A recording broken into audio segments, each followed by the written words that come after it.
विदर्भात अनेक गावांमध्ये मोठमोठी गावतळी आहेत। या गावतळ्यांचा वापर मत्स्य उत्पादनासाठी केला तर त्याचा आर्थिकदृष्ट्या मोठा फायदा होईल असा विश्वास अण्णा डोंगरदिवेंना वाटू लागला। यंदा त्यांनी गावातलं तळ 4 वर्षांच्या करारानं घेतलं। त्यामध्ये मोठ्या प्रमाणात मत्स्यबीज सोडलंय। यंदा त्यांना यापासून खर्च वगळता अंदाजे 3 लाख रुपयांचा निव्वळ नफा अपेक्षित आहे। आज आपण डोंगरदिवेंच्या मत्स्य शेतीची यशोगाथा जाणून घेण्यासाठी अमरावती जिल्ह्यात जाणार आहोत। अमरावती जिल्ह्यातल्या दर्यापूर तालुक्यातल्या लेह गावात मोठं गावतळं आहे। या गावतळ्यामुळं गावातल्या गुराढोरांचा पिण्याच्या पाण्याचा प्रश्न मिटलाय। आज या तळ्यात मोठ्या प्रमाणात पाणी उपलब्ध आहे। उन्हाळा वगळता 8 महिने या तळ्यात मोठ्या प्रमाणात पाण्याचा संचय असतो। याचा योग्य फायदा घेण्याचा विचार गावातल्या अण्णा डोंगरदिवेंनी करण्याचा निर्णय घेतलाय।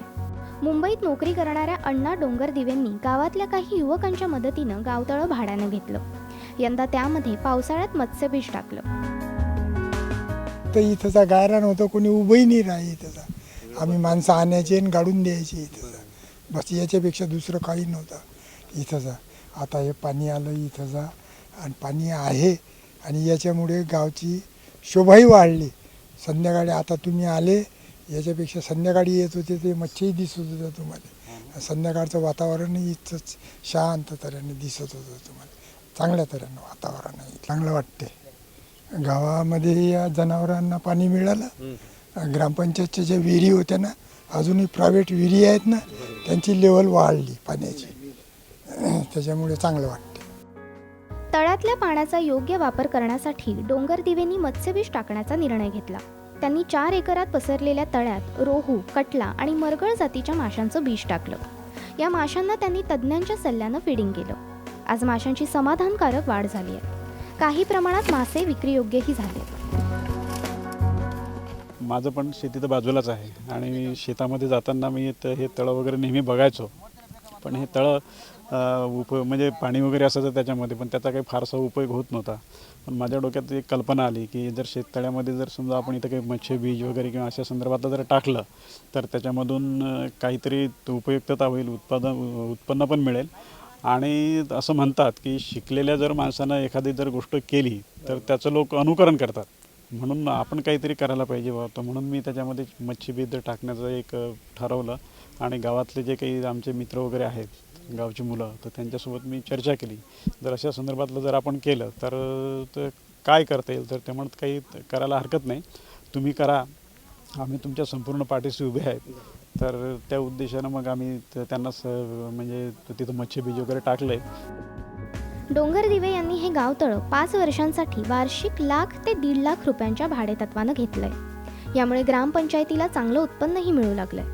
ऑक्टोबर महिन्यात त्यांनी 1.5 लाख रुपये खर्चून मत्स्यबीज टाकलं। त्याच्यामध्ये 3 जाती आपण मच्छीबीज टाकलेल्या आहे, एक रोहा, मृगळ आणि कतला।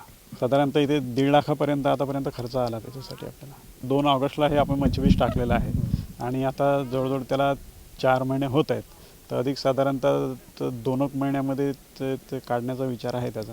सध्या जर मच्छीचा जर आकार पाहिला तर साधारण अर्धा किलोपर्यंत वगैरे अशा मच्छीचे आकार काही त्याच्यामध्ये झालेला आहे, तर साधारण 2 महिन्यामध्ये आम्ही काढूया। डोंगरदिवे यांना येत्या 2 ते 3 महिन्यात मासे विक्रीतून 5 ते 6 लाख रुपयांचं उत्पन्न अपेक्षित आहे। यापैकी खर्चाचे 3 लाख रुपये वगळता त्यांना 3 लाखांचा निव्वळ नफा अपेक्षित आहे। यामुळे गावाला पण गावातल्या लोकांना पण एक प्रेरणा मिळाली। गावातल्या लोकांना नवीन काहीतरी करण्याची, आपण नेहमी काय करतो की म्हणजे फक्त लोकांना सांगतो, माहिती देतो की आपण हे करा ते करा, तुमची शेतीत पीक नाही होत तर त्याला उपयोगी म्हणून एखादा जोड उद्योग करा। पण ते जर आपण कृतीतून दाखवलं तर लोकांना जास्त त्याचा फायदा होऊ शकतो।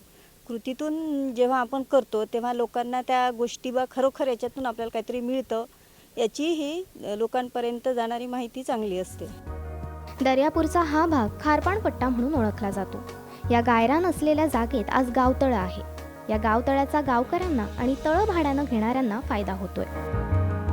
हे जलसंधारणचे शेततळे होते खोदलेले गावात आणि बरेच दिवसापासून पेंटिंगमध्ये होते। तर न्यासकरनं एक दिवस डोंगरचे साहेब आले इकडे, तर ते म्हणत बा आपल्या इथं हे शेततळं आहे, याचा मला फायदा घ्यायचा असेल तर तुम्ही देसाल, तुम्ही फायदा घ्यायला तयार आहे।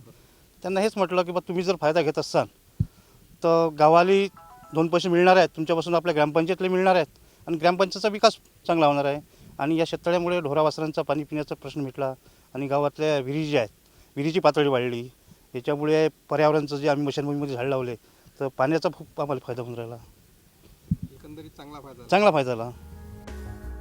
शहरात नोकरी करूनही डोंगर दिवे कुटुंबानं गावासाठी राबवलेला हा उपक्रम फायदेशीर असल्याचं गावकऱ्यांचं म्हणणं आहे. यामुळे ग्रामपंचायतीचं उत्पन्नही वाढलंय. जिल्हा प्रशासनानं येत्या काळात जास्तीत जास्त तळी भाड्यानं देण्याचा निर्णय त्यामुळे घेतलाय. त्याचा खारपाण पट्ट्यातल्या शेतकऱ्यांना तसंच गावांना मत्स्य उत्पादनासाठी फायदा होईल असं दिसतंय. अरुण जोशीसह ब्युरो रिपोर्ट, साम टीव्ही, अमरावती.